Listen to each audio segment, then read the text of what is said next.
A primeira ilha açoriana descoberta pelos portugueses foi a de Santa Maria.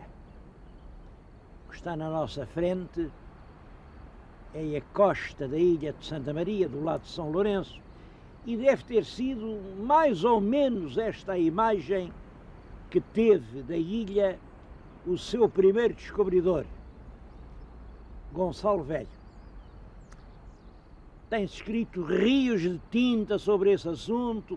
É claro, a versão antiga era o seguinte: o infante Dom Henrique sabia que aqui por estas latitudes havia umas ilhas. Chamou o Gonçalo Velho, que era comendador da Ordem de Cristo, portanto devia obediência ao infante Dom Henrique, e disse: olha, pega neste navio, vais até este lugar e encontras lá estas ilhas.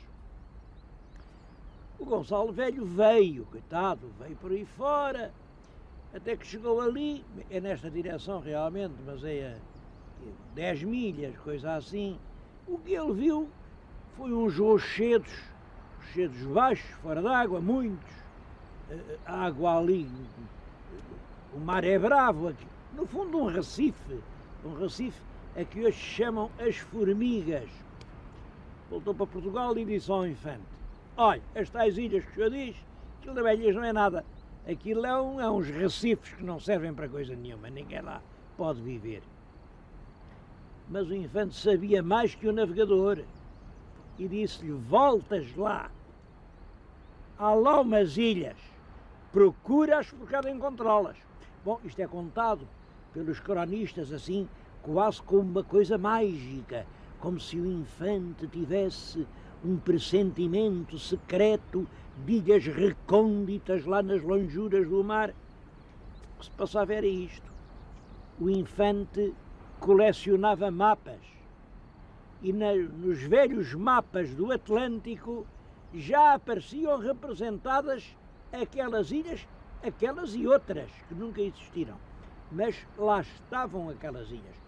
E foi essas ilhas que o Gonçalo Velho veio descobrir. A primeira foi Santa Maria. Também há outra história.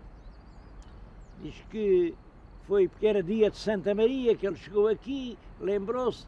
Bom, julgo que não. A verdade é que o infante revelou toda a vida uma grande devoção do culto mariano. E tudo quanto fundou era de Santa Maria. Chamava logo Santa Maria. Igrejas que fazia, lugares, Santa Maria da África, Santa Maria de Belém, Santa Maria de tudo. Pois claro, esta ilha foi Santa Maria e a outra logo a seguir foi São Miguel, e se não foi ele que pôs, foi o irmão. Porque nessa altura, quando começa aqui a colonização de Santa Maria, quem governa Portugal é o infante Dom Pedro, como regente. Dom Pedro parece que era muito devoto de São Miguel e combinou-se assim. Esta ilha ficou de Santa Maria, a outra ficou de São Miguel, e as duas foram dadas em encomenda ao Frei Gonçalo Velho. Frei porque era Frei Cavaleiro da Ordem de Cristo, não tinha nada de eclesiástico, era um Frei Cavaleiro, era portanto um descendente dos velhos templários. Instalou-se aqui, andou à procura de um portozito, o melhor que achou foi um pequeno areal ali onde desaguou uma ribeira, depois fez uma ladeira e lá em cima fez logo uma igrejinha, hoje a Senhora da Conceição, na Vila do Porto. Começou a trazer gente, vieram também condenados, mas os condenados que vieram para os Açores eram condenados, todos os casos que eu conheço, todos, eram casos Evidentemente que eram delitos, claro, mas aquilo eram amores atravessados, eram acessos de cólera, assim, crimes pérfidos, tenebrosos, repugnantes, não. Esses crimes não tinham comutação possível. Para aqui vinham apenas as pessoas que, enfim, não se tinham conseguido encaixar bem nas comunidades onde viviam. E começam aqui a tentar instalar uma civilização europeia. Eu acho que aqui mesmo, a Câmara, aqui de onde está, pode-lhes mostrar pela costa acima sucessivos degraus, toda a ilha. Há um trabalho gigantesco em que toda a ilha é terraplanada, fazem aqueles suportes de pedra, põem ali as vides, nas terras melhores põem as sementes do pão, e durante alguns anos Santa Maria teve um certo desenvolvimento. Isto dava muito pão, eram terras completamente virgens, começou a exportar pão, fixaram-se aqui muitas famílias, muitas das mais ilustres famílias açorianas têm a sua origem em Santa Maria. O que exigia era uma mão de obra terrível. O dono das duas ilhas, Santa Maria e São Miguel, só podia tratar desta, de maneira que aconteceu que vendeu a outra. Logo o segundo donatário, que é um sobrinho do Gonçalo Velho, vendeu por um preço que hoje nos pode parecer quase ridículo. Vendeu a ilha de São Miguel a um filho do Zarco que estava na Madeira e que tinha conseguido fazer da Ilha da Madeira um verdadeiro favo de mel.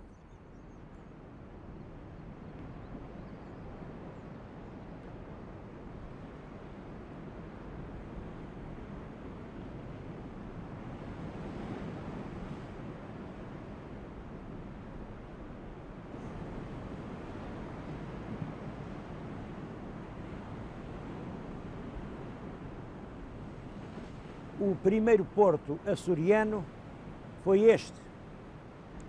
É neste areal sujo e degradado que esteve varada a caravela de Gonçalo Velho.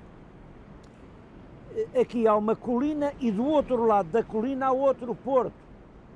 Passados alguns anos, cerca de 100 anos, já se falava no Porto Novo. Estão a vê-lo agora. Este é o segundo porto.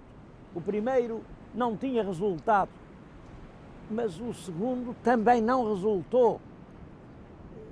Por qualquer razão, estes portos não davam conforto à navegação.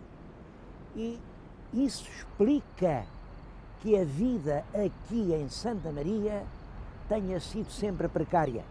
A vida em Santa Maria está ligada, desde o primeiro momento, à dificuldade das comunicações. Primeiro os portos, era dali, muda para ali, faz o porto artificial, depois os aeroportos.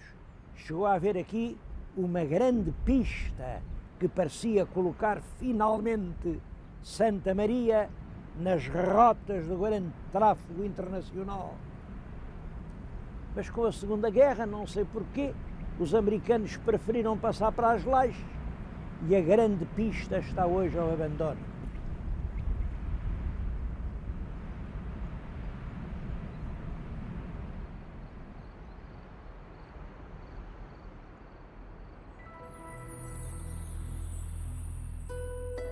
Aquela Nossa Senhora que está na vossa frente dá-se o nome de Nossa Senhora dos Anjos. Dos Anjos porque ela tem a cada lado um anjo músico. Um deles tem uma viola de arco e o outro dedilha uma lira.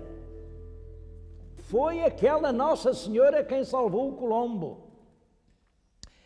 Quando ele regressava da sua grande viagem, apanhou uma tempestade pavorosa, as ondas durante horas e horas atirava o barco vinha mal lastrado, e toda a gente julgou que tinha chegado o seu derradeiro momento.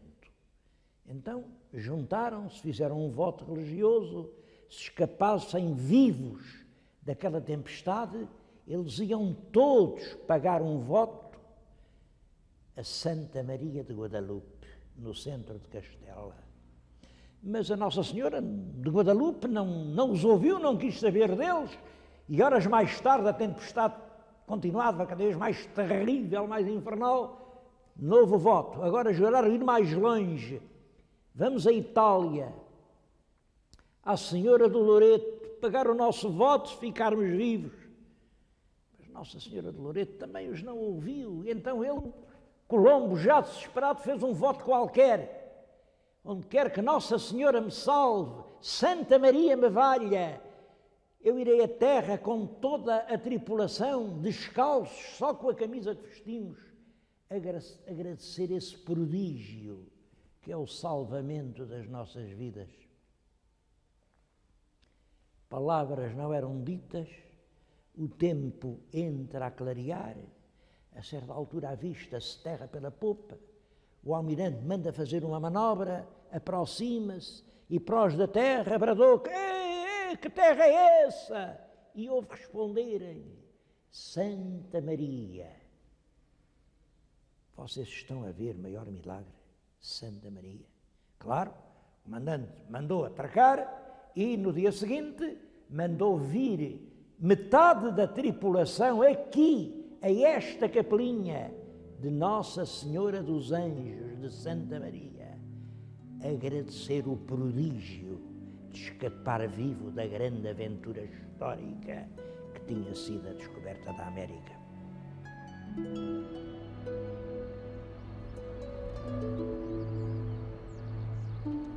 Até aqui, isto é como Colombo conta as coisas, mas depois Colombo acrescenta um episódio extraordinário. Diz ele que estavam os companheiros ali na capelinha, todos a rezar, a dar graças a Deus, quando vêm lá muitos portugueses, uma multidão, uns a pé, outros a cavalo, e prenderam a tripulação. Ele ainda viu isso, porque ele tinha vindo com o navio até aqui, diante da capela, e viu serem todos presos. Ele protestou, mas não quiseram saber, e então ele meteu-se no navio, estava do outro lado da rocha, fez-se ao mar largo, andou quase 2 dias no mar, mas não conseguiu atinar com a ilha de São Miguel, não se percebe porquê, até que voltou cá, exigiu que lhe soltassem a sua tripulação e esta gente, porque senão ele ameaçava com retaliações terríveis. Esta gente obedeceu prontamente e assim escapou ele desta aventura. Bom, isto não pode ser por várias razões. Primeiro, é ele próprio, Colombo, que conta que foi recebido aqui como amigo. Quando ele chegou com o navio quase desfeito, esta gente levou-lhe a bordo galinhas e pão quente. Pão quente em Santa Maria, devemos de o provar. Depois conta que andou por lá, pelo mar, e quando voltou aqui, estavam em terra uns açorianos com as capas a fazer sinal, a dizer: amarra aqui, e ele obedeceu. Ora, se fossem inimigos, ele não obedecia às instruções, mas principalmente, reparem, se os portugueses, 2 dias antes, tivessem ordens para o aprisionar, 2 dias depois não tinham contra-ordens, porque nessa altura ainda não havia telégrafo, isto é evidente. E pior, logo que saiu dos Açores, o Colombo foi direitinho aonde? A Lisboa, entrou no Tejo e não se contentou com ficar no Restelo, pediu para ir mais para dentro, foi para o Terreiro de Paço e não quis ficar só no Terreiro de Paço, meteu-se a pé, foi ter com o Dom João II, que estava lá em Val do Paraíso, é mais ou menos onde agora a estrada passa em Aveiras. Então ele, se sabia que aqui o queriam aprisionar e matar, como ele diz, como é que ia meter-se na própria boca do lobo? Bom, nós sabemos perfeitamente hoje o que se passou. Acontece que realmente ele estava aqui a tripulação nesta capela a rezar, quando a força do temporal fez o navio partir as amarras e ele andou um bocado à deriva neste mar, entre isto e São Miguel, até que ele conseguiu apanhar vento favorável e voltar aqui.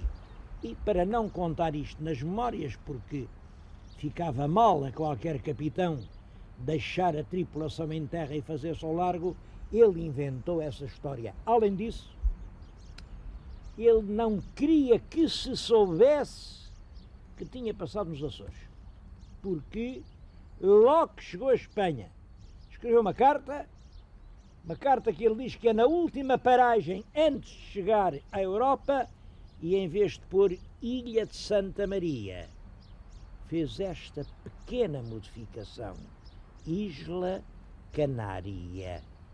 Canária. A verdade é que por causa disso, e até hoje, os Açores ficaram à margem da história. Os grandes colombistas têm-se esquecido desta ilha. Esta ilha que não esqueceu. E ainda agora que passou o centenário do seu glorioso feito, a pequena ilha de Santa Maria erigiu-lhe um monumento de bronze. É o mais belo monumento que há na ilha.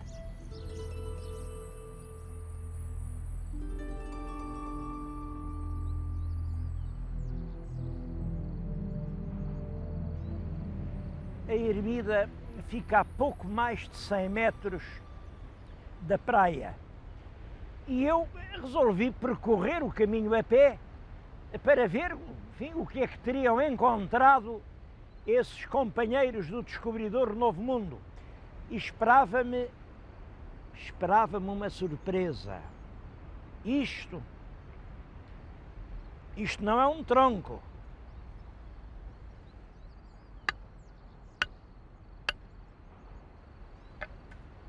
É um canhão. Além está outro. E se procurarmos por aí, pode haver mais surpresas.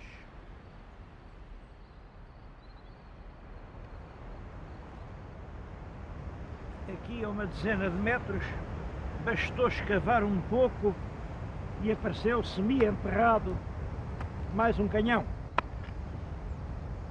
É claro, o que é que isto quer dizer? Isto tem alguma coisa a ver com Colombo? Claro que tem, claro que tem. Não são canhões desse período, são canhões de uma fase posterior, foram postos aqui num baluarte para afugentar os ataques dos corsários, mas isso significa que exatamente este lugar, junto da capela, estava fortificado, porque era um desembarcadouro. Portanto, estes canhões abandonados marcam precisamente o local onde o barco que trazia os companheiros de Colombo tocou a terra para entrarem pela primeira vez na ilha de Santa Maria.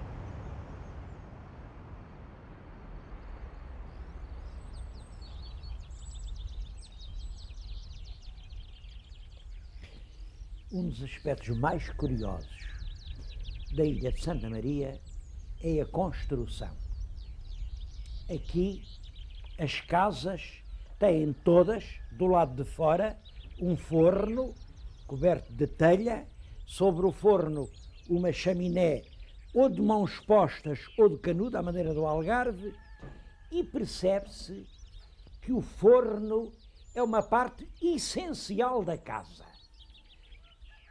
De certo modo, uma casa sem forno é como um corpo sem coração. Não há nenhuma terra em Portugal em que isto aconteça. Um forno em cada casa.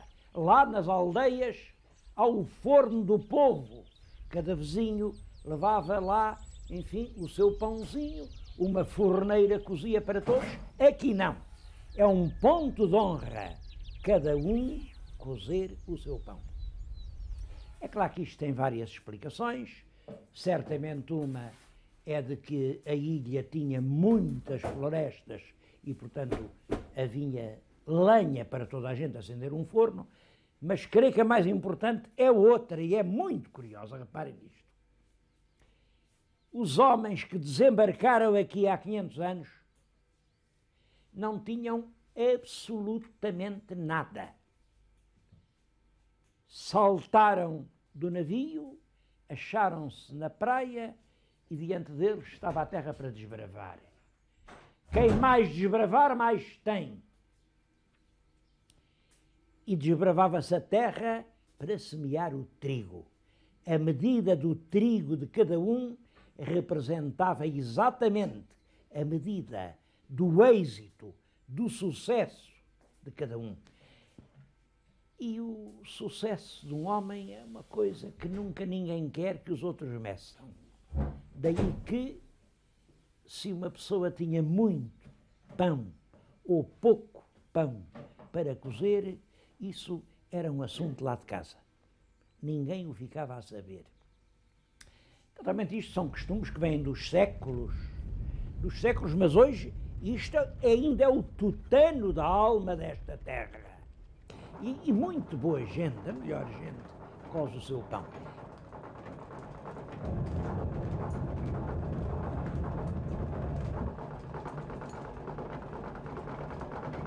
Eu tenho que agradecer à Dona Maria Alice que me aceitou aqui na sua casa. Na sua casa. Ela hoje está a cozer o seu pão e permitiu-me mostrar-lhes. Dê-me um pão dos seus.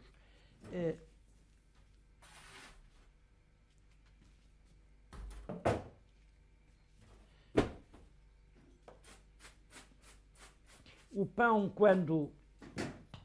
Bem, quem é da cidade pode não o saber, mas o pão, quando vem do forno, é muito quente.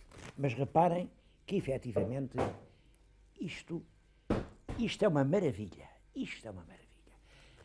Das coisas verdadeiramente boas de Santa Maria é este pão quente. É preciso vir aqui, fazer esta experiência para perceber que quando Colombo passou por aqui, os marienses o que lhe mandaram a bordo foi um presente de galinhas e pão quente.